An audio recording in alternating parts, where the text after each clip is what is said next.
संसार बहुत जालिम जगह है। इस मेले में बड़े बड़े आकर फंस जाते हैं, फिर लाखों जन्म तकलीफ उठाते हैं।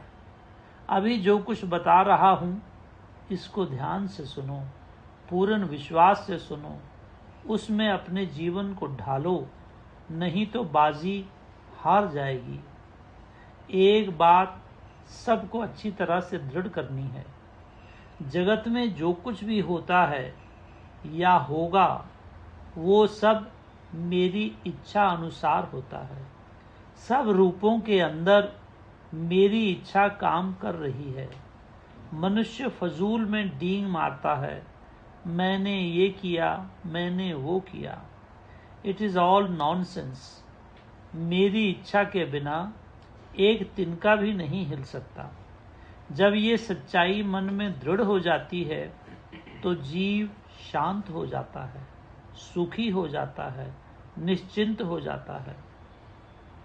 जब तक इस बात को, पूर्ण सच्चाई को नहीं दृढ़ करता, तब तक अहम उसको तकलीफ देता जाता है।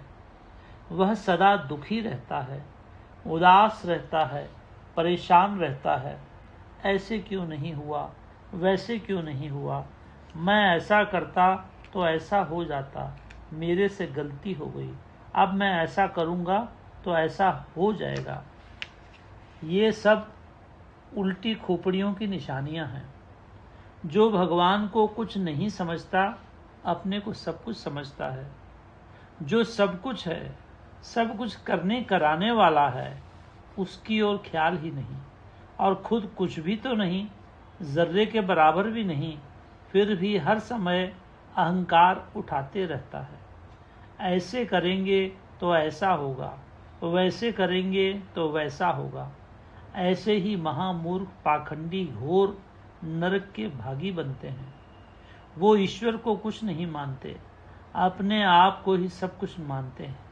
उनको ख्याल भी नहीं आता कि हमारे ऊपर कोई शक्ति है जो हमारे जीवन को चला रही है, कोई जबरदस्त शक्ति है जो पल पल हमें चला रही है। इधर तो ख्याल नहीं जाता। मैं ऐसा करूँगा, मैं वैसा करूँगा तो ऐसा होगा, मैं आगे ऐसा करूँगा, मैं बस लगातार अहंकार का चिंतन, मैं का चिंतन करते हैं। मैं करते करते काल के मुंह में चले जाते हैं। मैं छूटता नहीं है। घमंड जबरदस्त है। घमंड उनकी जड़ों को खाए जा रहा है। ये विचार कभी नहीं आता कि माँ तेरा लाख लाख शुक्र है, जो कुछ मिला सब तेरी कृपा से है, कृपा है, मेरा कुछ नहीं है उसमें।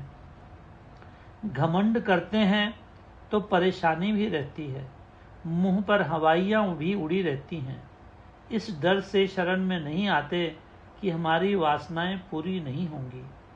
अपने आप को अर्पित नहीं करते कि यदि हमारी वासनाएं पूरी नहीं हुई तो हमारे बाल बच्चे, पोते पड़पोते लाखों में कैसे खेलेंगे। यही चिंता उनको खाए जा रही है।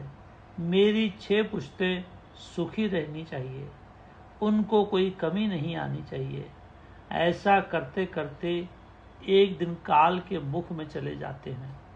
पोते पड़पोते और जो आगे आने वाले हैं, उनको जो मैंने देना है वो तो मिलेगा ही, पर ये अपनी बुद्धि से अपना जीवन बर्बाद करके चले जाते हैं। सोचते हैं अब मैं इतना जमा कर लूं तो फिर काम धंधा छोड़ दूंगा। जब मैं उतना दे देता हूँ तो फिर बाबा इतना और कमा लूँ, फिर नहीं, बाबा मेरी इतनी ड्यूटी पूरी हो जाए तो फिर काम छोड़ दूंगा। बाबा वो भी दे देते हैं तो फिर और ये दे दो, फिर नहीं। बाबा के साथ झूठ, मालिक के साथ झूठ, कब तक ऐसे चलेगा।